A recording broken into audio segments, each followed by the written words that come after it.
Cuando en otros siglos se hablaba del río Duero, la imaginación aplicaba su nombre a castillos y batallas, línea de frontera donde se amasaron sus correspondientes hazañas y tragedias. Como máximo, podía ser también referencia lírica a piadoso albergue de pastores trashumantes y a sostén de campesinos. Mucha agua nunca debió de arrastrar el río, especialmente cuando transita por este corazón de la meseta, que son sus territorios de Burgos y Valladolid, pero suficiente para alimentar romances y leyendas. Esa ha sido otra de sus identidades seculares.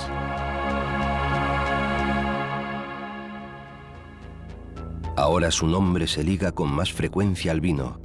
Padre, cuidador, vigilante de vinos. ¿Desde cuándo?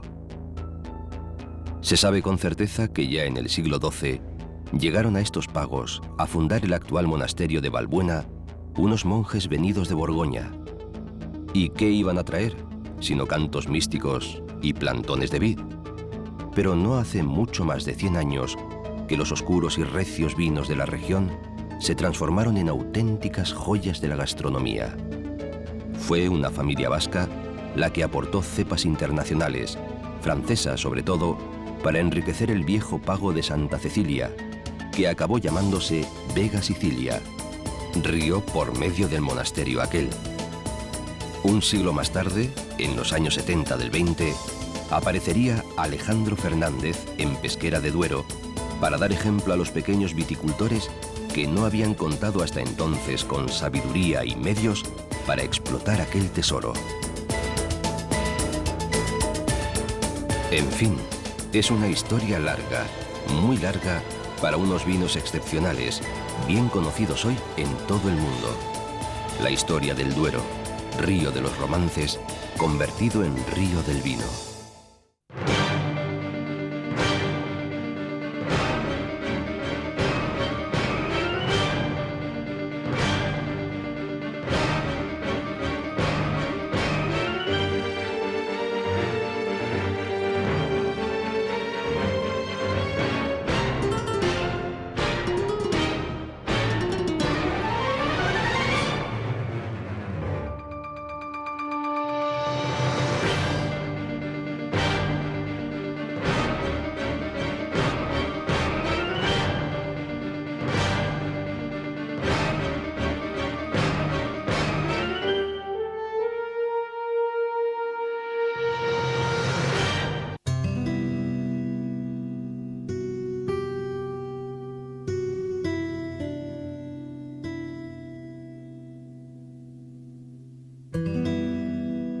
Lentas, solemnes, adormecidas, abandonan las aguas la provincia de Burgos y penetran en la de Valladolid, dentro de su enorme cubeta geológica.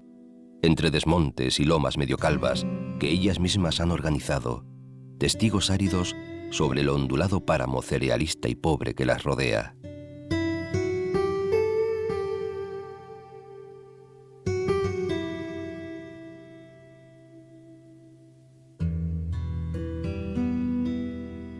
Por este valle del Duero, camino de Peñafiel, pasado, cómo te quiero.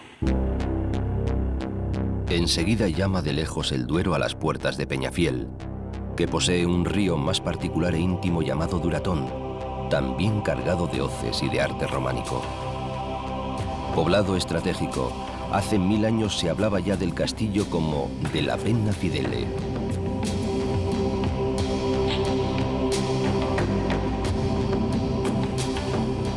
Este castillo, que parece hoy suntuoso barco de piedra en medio de la estepa, fue escenario de 1000 historias suculentas. En él, por ejemplo, cercó la peleona Urraca, reina de León y de Castilla, a su propio marido Alfonso I, rey de Aragón. El batallador, lo apodaban a él. Aquí nació otro desdichado personaje que padeció asimismo conflictos familiares, el conocido como Príncipe de Viana, que tanto luchó contra su padre, Juan II, también de Aragón. Aquí vivió Alfonso X, el rey sabio que intentó con sus escritos, aparte contar y pensar sobre asuntos muy diversos, organizar jurídicamente la vida de los españoles. Se le ocurrió, por ejemplo, prohibir a los clérigos que fueran toreros o que cazaran con perros o azores. Parece que, como rey, no hizo mucho, pero lo escribió y reguló todo. Aquí también estuvo el infante don Juan Manuel, sobrino suyo, que arregló y embelleció el edificio.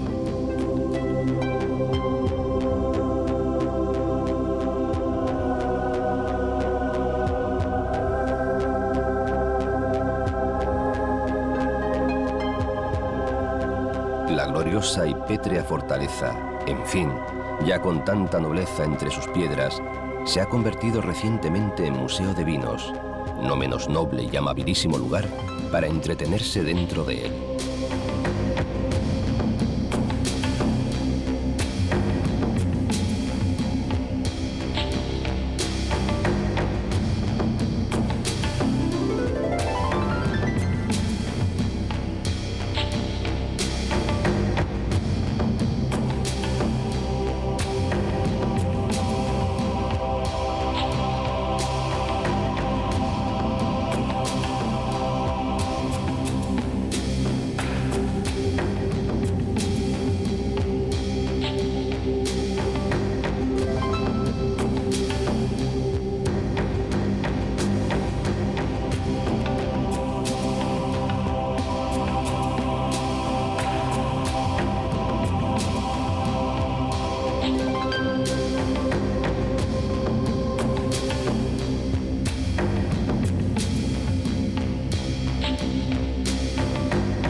La villa ilustre de Peñafiel, que con el castillo y su historia debería darse por satisfecha, posee muchas otras riquezas monumentales o curiosas. Varias iglesias, conventos, bodegas subterráneas, hermosas calles viejas y una de las plazas más vistosas de España, del Coso llamada, que siempre ha sido recinto de festejos, sobre todo gracias a la mano de obra de los toros. Mas para saborear el rico queso del lugar y el lechazo asado, no se precisa fiesta alguna.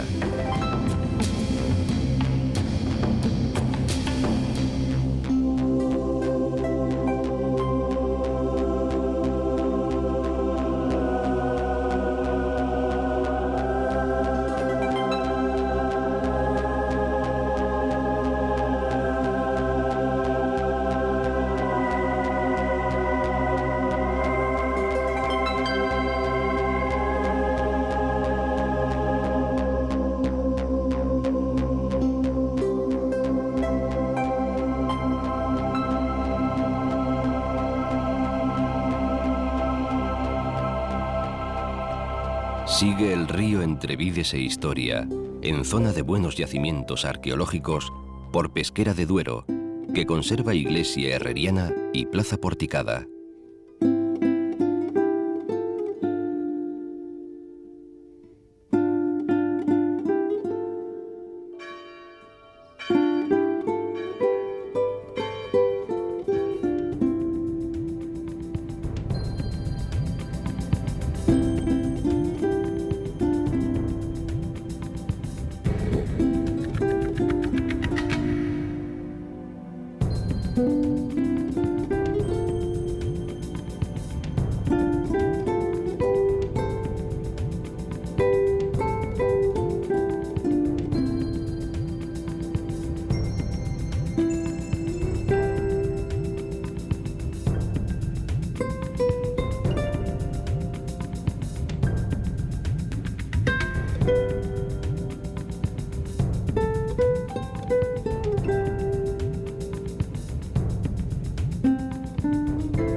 Al fondo de un camino escoltado por árboles y viñas y de una antigua dehesa de los canónigos, que fue beneficio del obispado de Palencia en tierras de Valladolid, regala su elegante presencia el monasterio cisterciense de Santa María de Valbuena, a cuyos primeros pobladores, frailes del Cister, se suele responsabilizar de la riqueza vinícola de estas comarcas.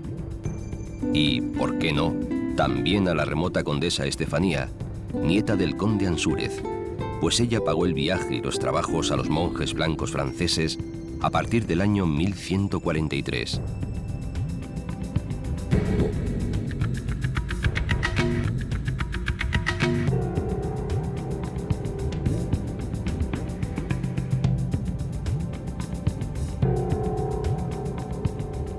Hoy el monasterio es sede oficial de las Edades del Hombre, organismo que lleva realizadas grandes exposiciones del arte sacro de Castilla y de León.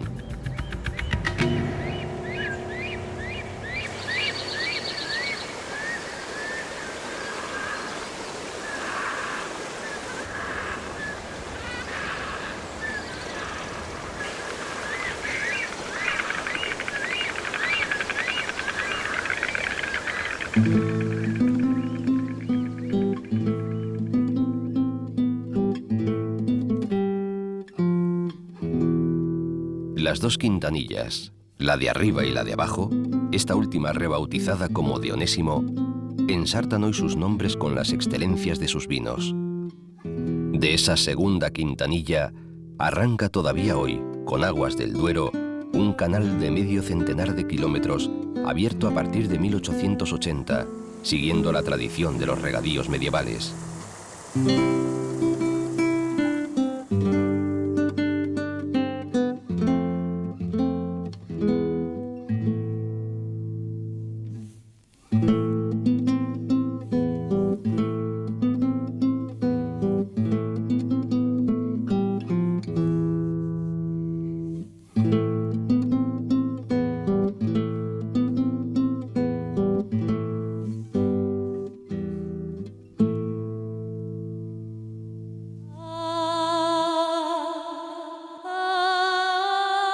Las bodegas Vega Sicilia, que son la leyenda dorada del vino tinto español, se sitúan en Valbuena de Duero, en una finca y una vega que siguen el curso del río.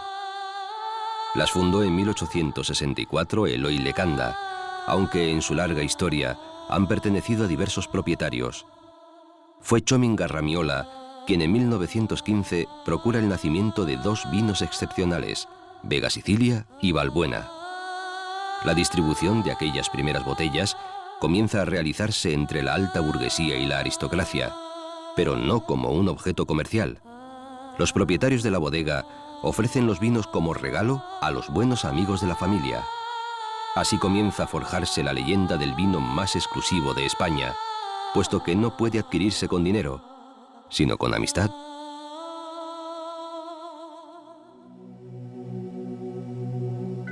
A Valladolid no se llega directamente por el Duero, que se esté a una docena de kilómetros al sur, sino por el Valle del Pisuerga, el río que sí pasa por la ciudad, y bien a propósito. Valladolid es hoy una ciudad grande, joven, comercial, vibrante, industriosa, que se desborda por todos sus costados, capital de la comunidad autónoma de Castilla y León. Hace 1000 años era apenas una aldehuela en tierras llanas y fecundas que el rey leonés Alfonso VI regaló a su consejero y amigo, el conde Pedro Ansúrez.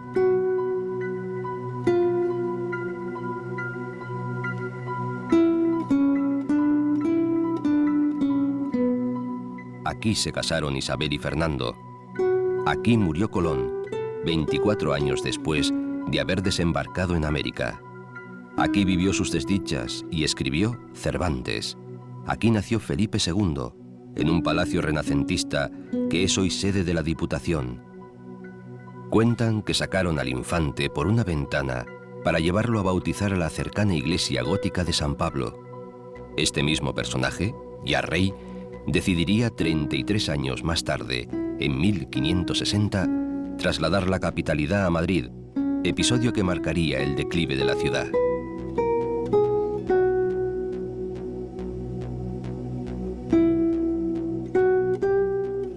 Si Valladolid perdió en la práctica, y no hace todavía muchos años, su casco antiguo o histórico, por la desidia, voracidad y torpeza de sus regidores, acumula no obstante una cantidad muy notable de edificios soberbios y de recintos urbanos de mucha dignidad y empaque. Lujosos palacios,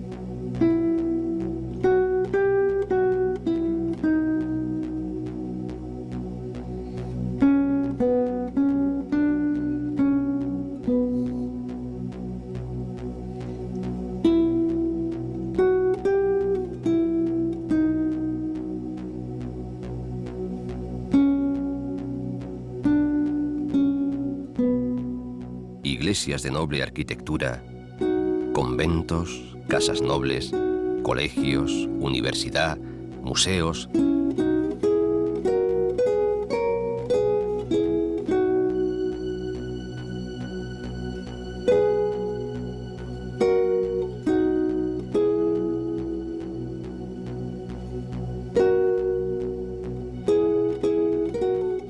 Una espléndida y renovada plaza mayor, el rico jardín decimonónico del Campo Grande,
Por otro lado, y considerando su ventajosa situación geográfica, Valladolid, que supera hoy los 300.000 habitantes, se ha destacado siempre por su buena comida y por los grandes vinos que le llegan de su entorno: claretes de Cigales, blancos de Rueda, tintos de la Ribera.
El río es un ser animado. Cambia, fluye, reposa, sestea, crece. Si no se acerca a la gran capital, tampoco quiere mirar, salvo de lejos, los muros históricos de otra pequeña ciudad muy próxima, Simancas.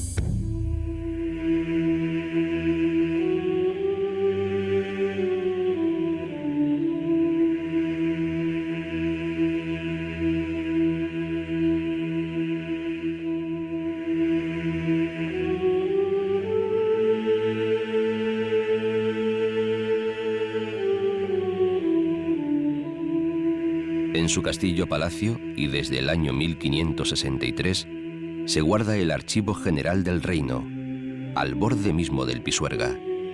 Sus casonas y el trazado de sus calles, su estupenda plaza mayor, conservan aún la atmósfera y el aroma del pasado.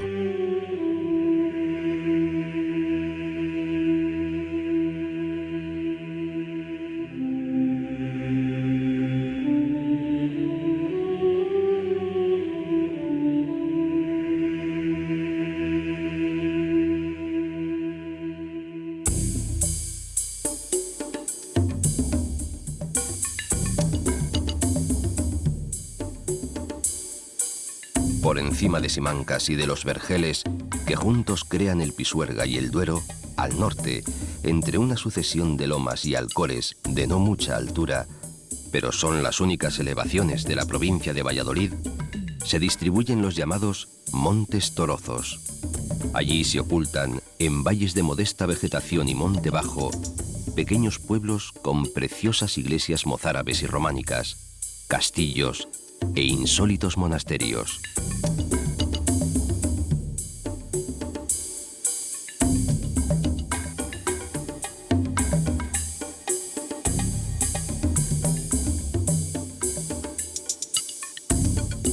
En el nordeste, hacia Palencia, van rejuveneciendo poco a poco los pueblos del vino de Cigales, que no es ya solo el clarete de toda la vida.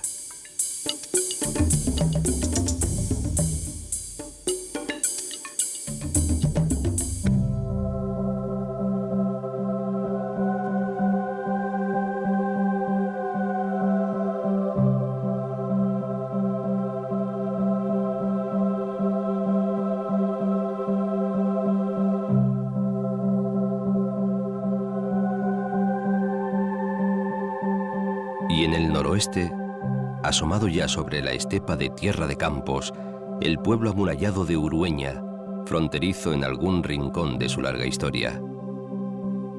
De campesino y pastoril, ha ido pasando a albergue de artistas, músicos sobre todo, gracias principalmente a la laboriosa Fundación Joaquín Díaz.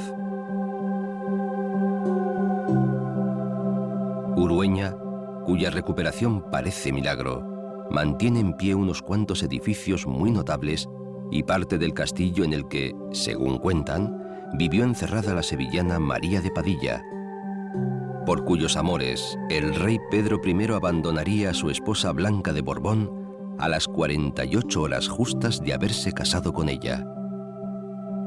En los castillos sucedían antaño este tipo de cosas.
No se conoce, sin embargo, todo lo que ocurrió en pequeñas iglesias como la de la Anunciada, que guarda su precioso arte románico lombardo a los pies de Urueña, en la soledad de un vallecico.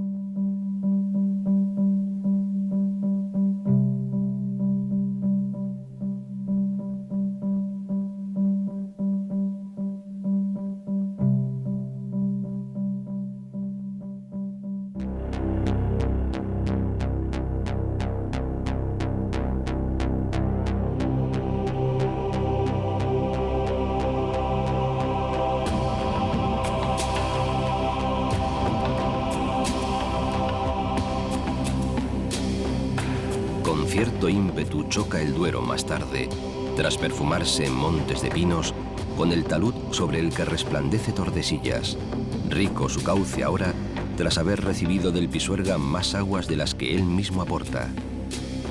Había aquí un antiquísimo vado muy frecuentado, con 2 puentes, llave de los caminos, y tal vez por ello, cambiante frontera.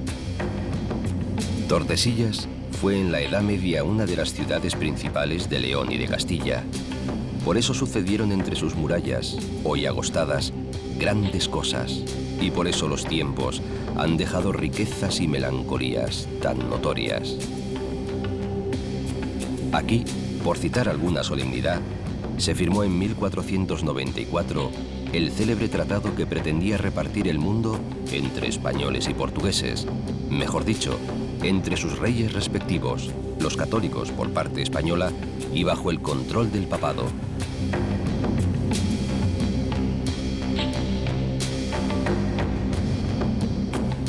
Ciudad cortesana y política, Tordesillas muestra hoy una buena colección de tesoros de su pasado.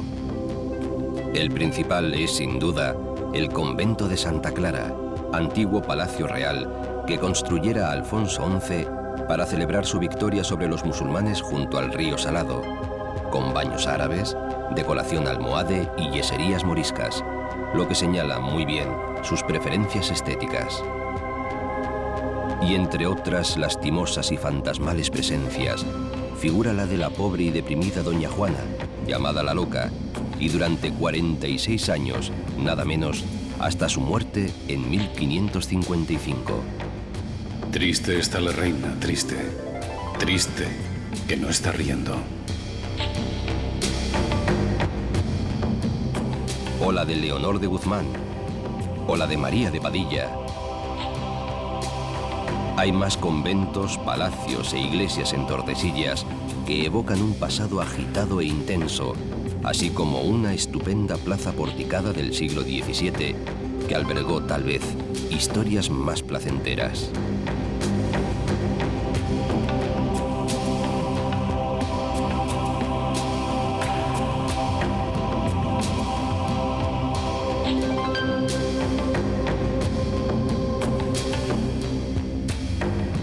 Este asilo de princesas desventuradas, como decía el marqués de Lozoya, es una de las más inquietantes y bellas poblaciones ribereñas del Duero.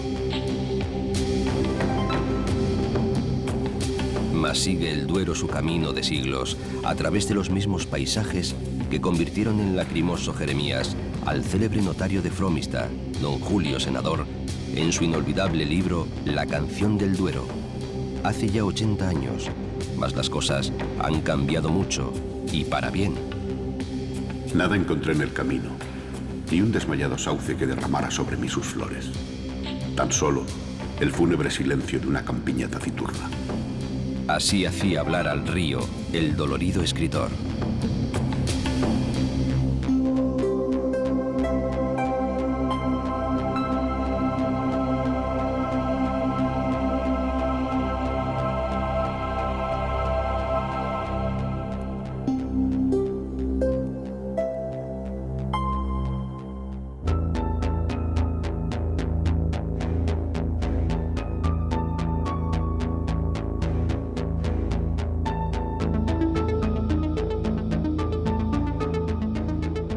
El terreno obliga al río, una vez más, a dibujar un arco quebrado.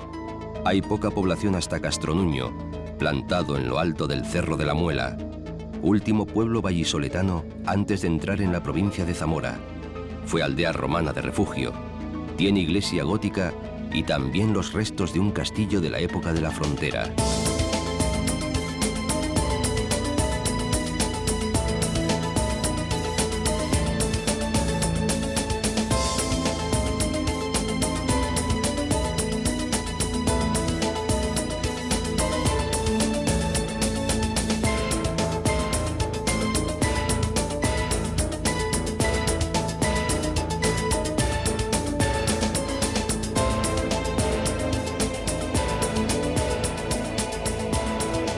Se represan en su entorno las aguas en el embalse de San José, único espacio calificado como natural en toda la provincia. Son casi 1000 hectáreas palustres, muy propicias para el descanso y la nidificación de aves. Suelen vivir aquí garzas reales, garcetas y martinetes, y en invierno acampan ánades, cormoranes y patos de distintas clases.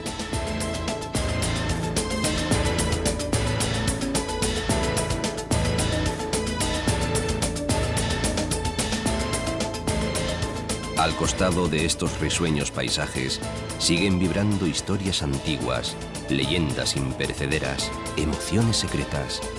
Decía el poeta Francisco Pino: búscame aquí, en esta tierra, llana, con puente y pinar, con almena y agua lenta, donde se escucha volar, aunque el sonido se pierda.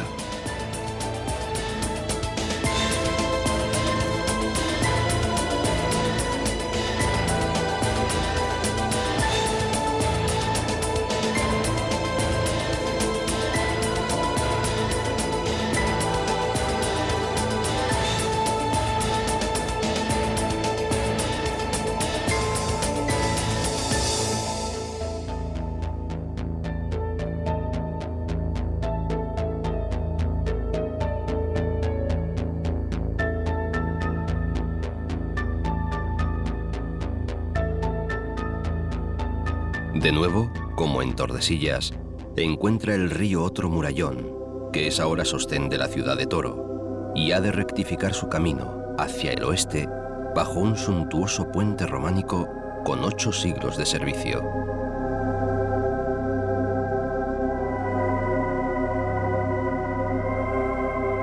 Así es como parte longitudinalmente en 2 a toda la provincia de Zamora antes de enfrentarse a la frontera portuguesa. Al norte de su cauce queda la llamada Tierra del Pan, al sur la Tierra del Vino. Y Toro viene a ser la capital de esta segunda. Llevan los galanes para su camino, de Zamora panes y de Toro el vino. Por esta vieja ciudad, asentada en una colina arcillosa y bien aireada, ha debido de pasar todo el mundo. Fue Castro Baccio, conquista cartaginesa al parecer a manos del propio Aníbal, dominio romano, suevo, visigodo, musulmán. Entre los siglos XII y XIV conoció su máximo esplendor, que arranca con la construcción, en el espolón que da al río, de la Colegiata de Santa María la Mayor, uno de los templos más hermosos de toda la comunidad, y no solo por su famoso pórtico y por su elegante cimborrio. Casi paredaño se sitúa lo que queda del antiguo alcázar, y a espaldas de esas 2 grandes construcciones, una red de calles en semicírculo a las que asoman muchas buenas iglesias, conventos, varios palacios y docenas de edificios nobles, mudéjares y renacentistas sobre todo.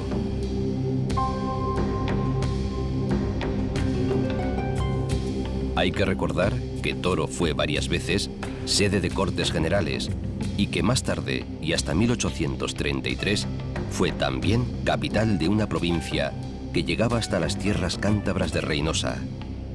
Esos hechos y el adormecimiento posterior, que impidió los consabidos derribos rapaces y las destructoras especulaciones, han permitido conservar tantas riquezas.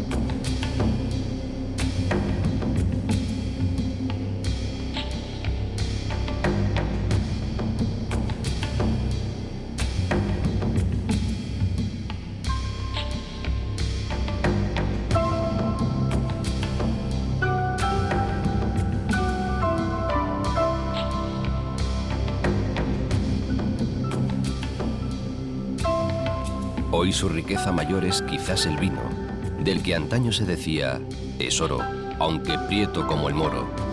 Muy negro, recio, áspero, gloria medieval, así lo definía Góngora. ¿Por qué siempre este color el antídoto mejor contra la melancolía? Yo, por alegrar la mía, un rubí desaté en oro. El rubí me lo dio Toro.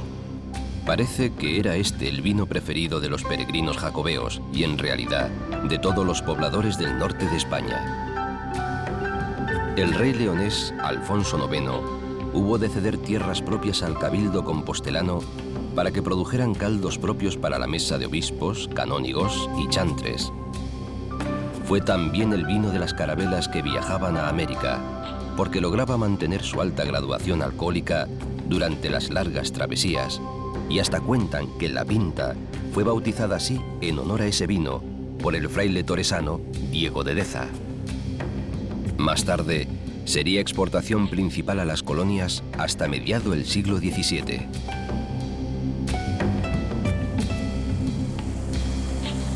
Los nuevos viticultores han mudado de arriba a abajo el cultivo, la crianza y las características de estos vinos que antes pasaban por populares e incluso toscos y peleones.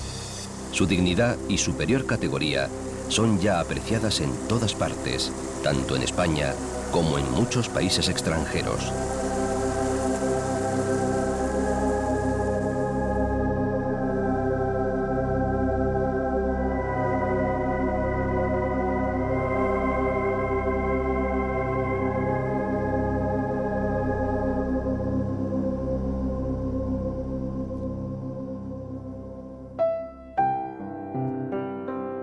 Y sigue su caminar el río hacia Zamora, ciudad de la que lo separan poco más de 30 kilómetros.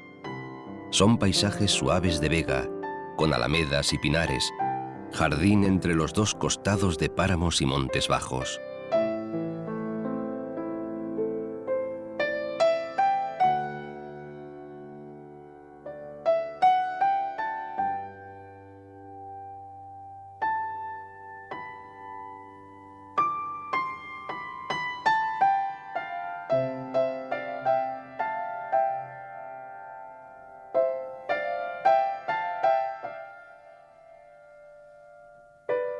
Frente a la ciudad de Zamora, el Duero vuelve a encontrar, por tercera vez, un mismo sistema de obstáculo. Ha de orillarla, rozar sus muros, pero no se mete dentro. La ciudad queda alzada a la derecha del río, que la ha servido siempre de defensa, como si no hubiese tenido bastante con las que los hombres le pusieron. Zamora, la muy fuerte y antigua, pues fue acrópolis vaccea antes de la llegada de Roma.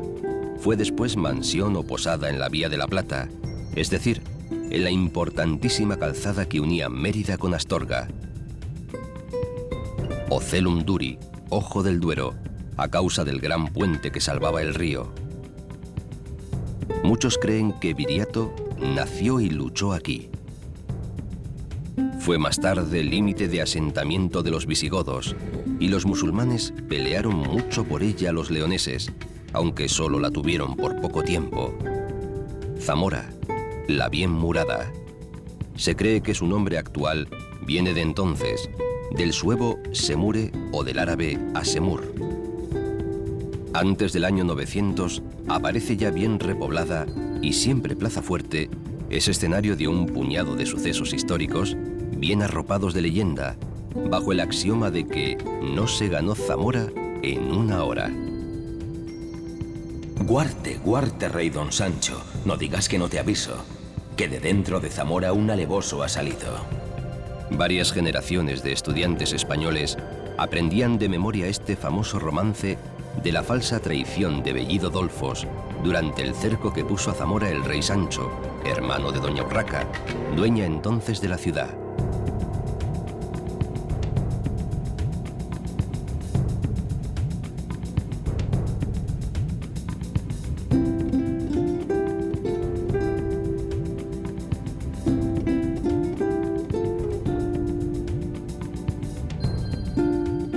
Pero Zamora apenas consiguió mantener su prestancia después del siglo XII.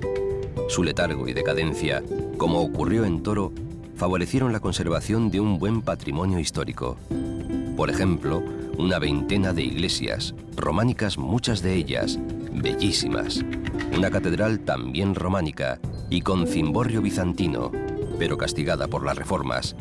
Algún palacio valioso como el de los Momos o el de los Alba y Aliste, ahora parador de turismo, así como un urbanismo recoleto y apacible.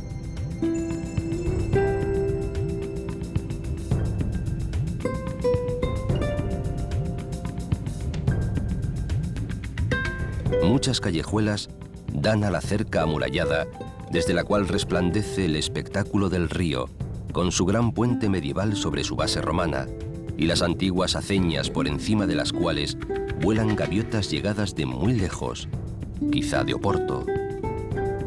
Bajo un cielo luminosamente rojo, escribía Blas de Otero.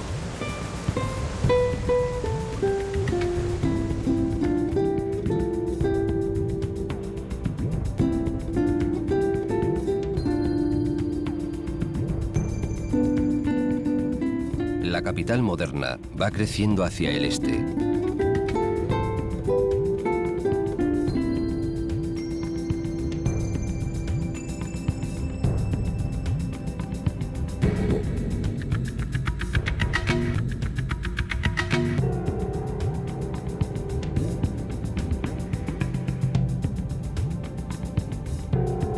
La margen izquierda del río se ha convertido en ameno soto, incluso con playa ocasional, frente al orgulloso perfil de la catedral, las iglesias y el murallón que todavía las protege.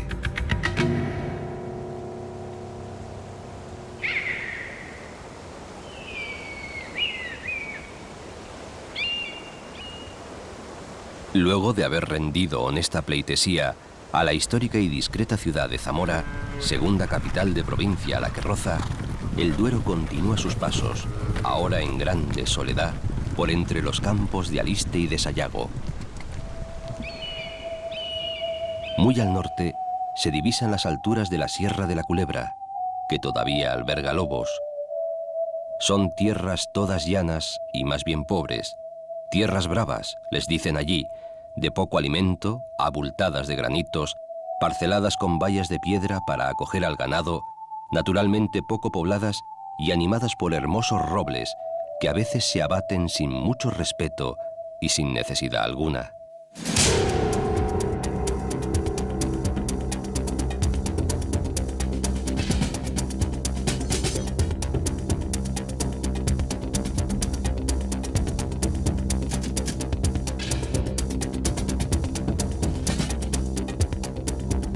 Mas el río no parece buscar amistades y consuelos entre la población zamorana.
Después de inclinarse ante el formidable puente de hierro de Requejo, 90 metros por debajo, hace un quiebro y empieza a marcar la raya, o sea, la frontera pactada en el año 1864 entre España y Portugal, en parajes verdaderamente espectaculares.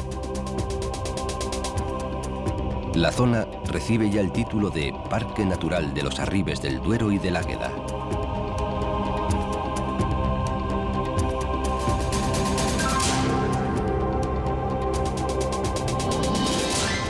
Aquí está el borde de la meseta, que se resuelve en una profunda grieta granítica labrada por las aguas. El desnivel total, hasta que el río se mete de veras en Portugal, es de casi 600 metros, como si se repitiera, pero a la inversa, su historia soriana. Escribió Unamuno, y sin duda tenía razón, que es el paisaje más bello, más agreste y más impresionante de España. Los arribes, o las arribes, que ambos géneros gramaticales ponen por allí a tan extraña y admirable geografía. A lo largo de 122 kilómetros se aprieta furioso el río entre murallas tremendas. La gente local no es demasiado afectuosa con estos frágiles parajes asilvestrados, al contrario que sus vecinos portugueses, que mantienen con esmero sus antiguos cultivos, tanto en los páramos vecinos como en los colgados rincones de los escarpes. Todavía admiran y espantan algunos tramos del largo recorrido, tan largo como que traza gran parte del extremo occidental de las provincias de Zamora y de Salamanca.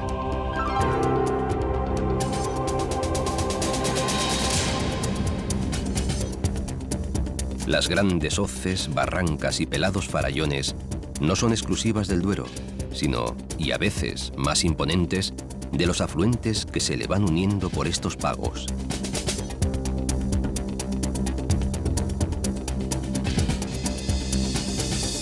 En realidad, son muchos y muy diversos los parajes que se exhiben mientras el Duero corre encorsetado y con los frenos de las presas.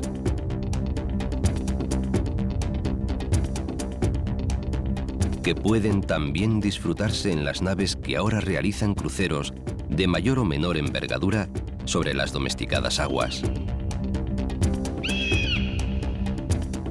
Pero no conviene reducir la curiosidad al propio y solitario río.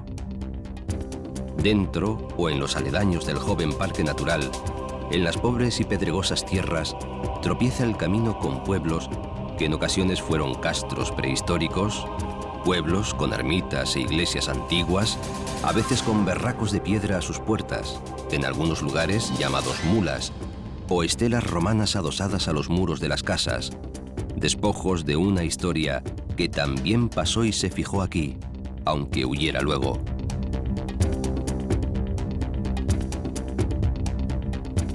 El poeta López Anglada, después de tantos versos legendarios y remotos, quiso encontrarse ya con otro río. Mozo fornido, Duero, obrero sudoroso. Tú, no ya de romances, sí de manos callosas. Flor de conmutadores, corazón de turbinas, galope de electrones partiendo de tus venas.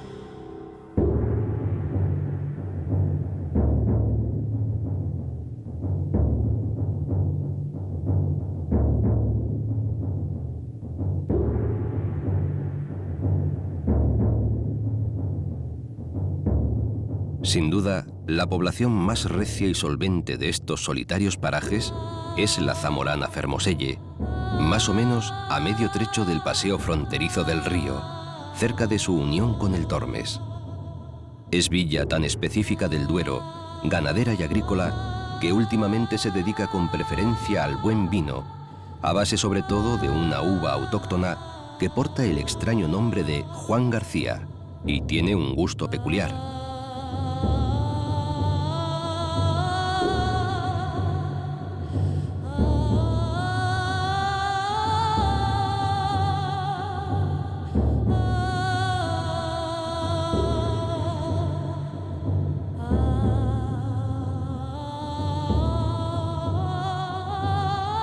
Vigilado por toda una milagrosa red de ermitas, apresado en sus murallas, avanza el río o se desploma a chorros en las centrales eléctricas. Toda su historia parece disolverse en el gigantismo de esas industrias y en el espacio inmenso de los embalses de Ricoballo y de la Almendra, henchidos por sus parientes Esla y Tormes. Mas el río no termina.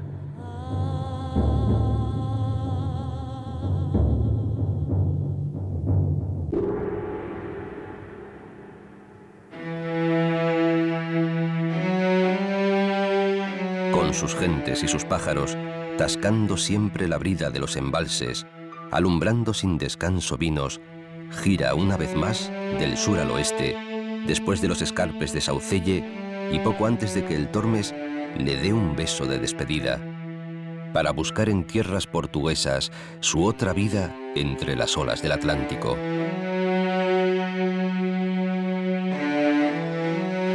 Unamuno, en extraños, risueños, un poco estrambóticos versos, resumía la historia y la vida de este gran río que amaba tanto. Arlanzón, Carrión, Pisuerga, Tormes, Águeda, Miduero, lígrimos, lánguidos, íntimos, espejando claros cielos, abrevando pardos campos, susurrando romanceros.